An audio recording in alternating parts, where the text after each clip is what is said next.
So I took some time off from my Beavis and Butthead sculpt to work on this sculpture. I find that this one is very difficult. So one of the things that I'm doing is use postspace.com, and I downloaded some reference, and that's a really great website. And this model is called Anastasia, and she's very exotic looking and really good for this sort of sculpture.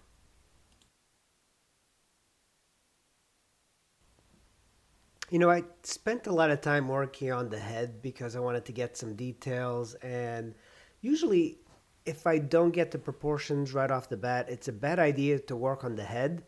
But I like to work on the entire figure and then work on the smaller details. And at this point, I'm kind of nearing the gesture.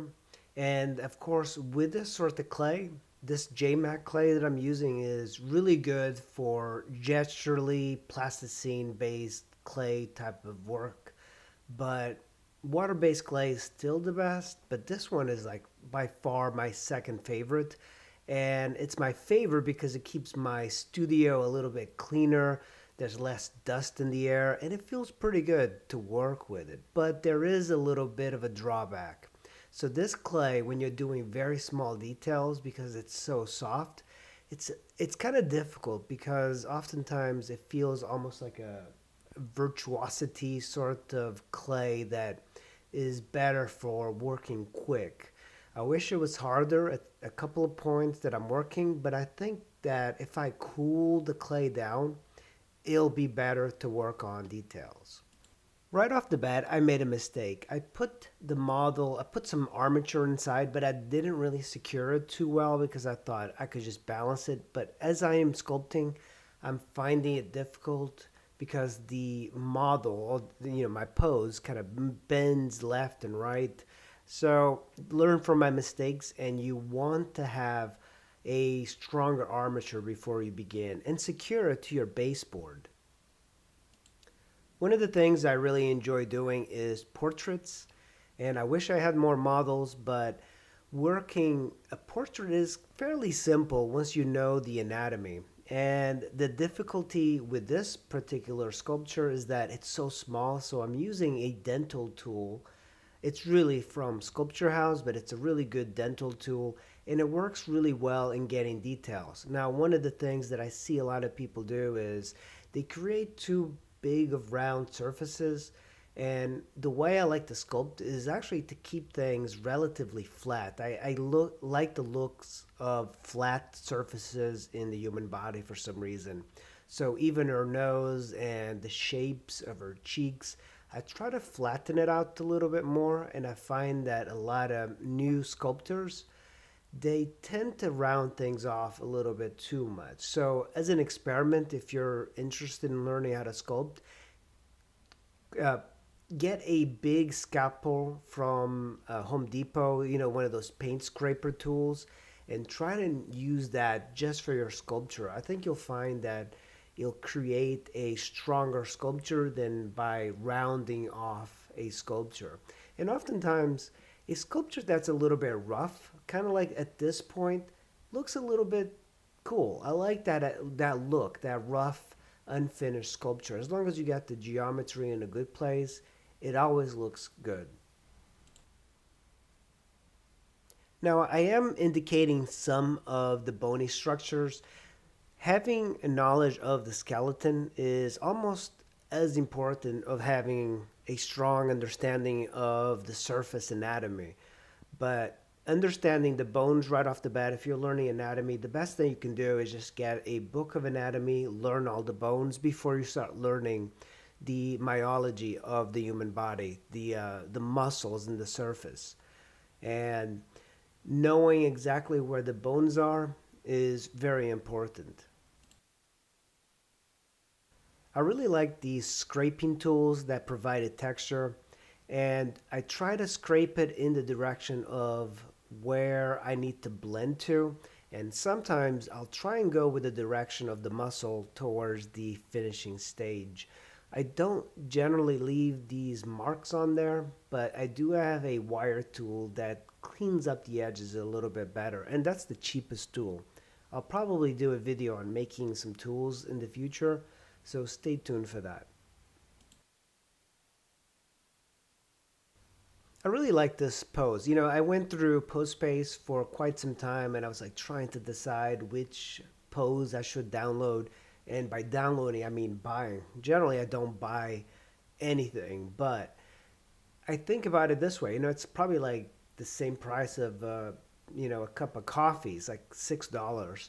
And if I was to hire a model for any extended period of time in the DC metro area where I live, models charge anywhere from $15 to $25 an hour. And you would need a lot of hours to complete this. And now, if I wanted to take photos of the model that I hired, they would charge me $50 an hour. So, in comparison, I can go to this website and just download a pose, and they actually provide quite a bit of reference. The only problem with the pose space is that the lighting's kind of flat sometimes when you turn the model. There is no substitute for having a model in front of you. And if you watch one of my old videos where I sculpted a dead cardinal that I found at my parents' house, I would rather have, and it's much more fun to have a model in front of you, or in this case, it was a dead bird. I still found it a little bit more rewarding.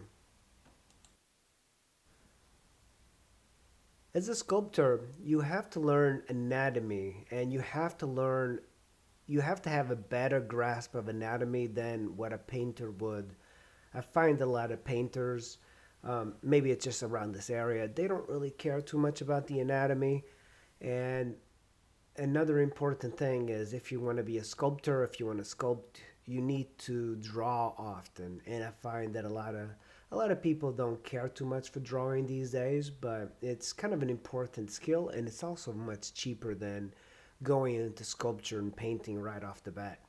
And it kind of provides a lot of practice to get into sculpture because sculpture takes such a long time to do, especially for me. There's some guys that they can sculpt really fast, but I'm not one of them. I kind of try and take my time.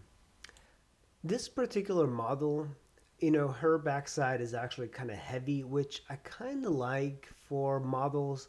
One of the problems with models these days, they're too thin, too skinny, and this particular model, Anastasia, is what I would be like. She would be more burlesque, definitely very curvy, and I like that a lot in the female form. Another thing I'll say about anatomy in general, if you're learning to sculpt and learning to do anatomy or learning anatomy, you're better off learning from a male model because, the female anatomy just has a lot of fat in the surface and it hides a lot of the muscles that you need to really understand. But if you get just an average male model, you can learn anatomy from them a lot better. Like the runners, for example, they're really great. If you look at my reference in the upper left there, she's very flat, and you have to really look for the things underneath that affect the geometry in the surface. On this, my model actually has some issues with the legs because her pose is a lot more elegant, but I find that I can usually change that as I go along. Now, working the face is relatively hard because you have to create some sort of gesture and expression to the face, and I haven't really figured out what I want. I want her to look to the left a little bit. I'm not really sure what I am really going to be trying to express, but I want to perhaps open her mouth a little bit more, maybe a grimace.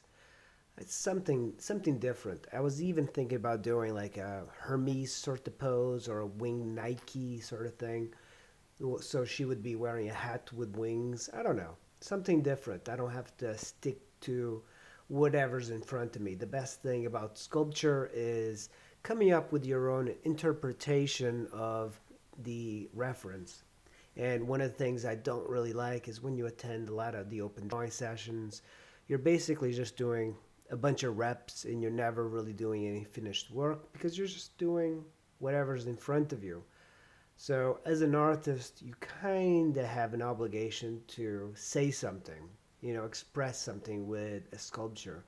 It can be a beautiful piece of artwork, but oftentimes artists every artist through time has said something through their work. And you as an artist need to kind of find that voice.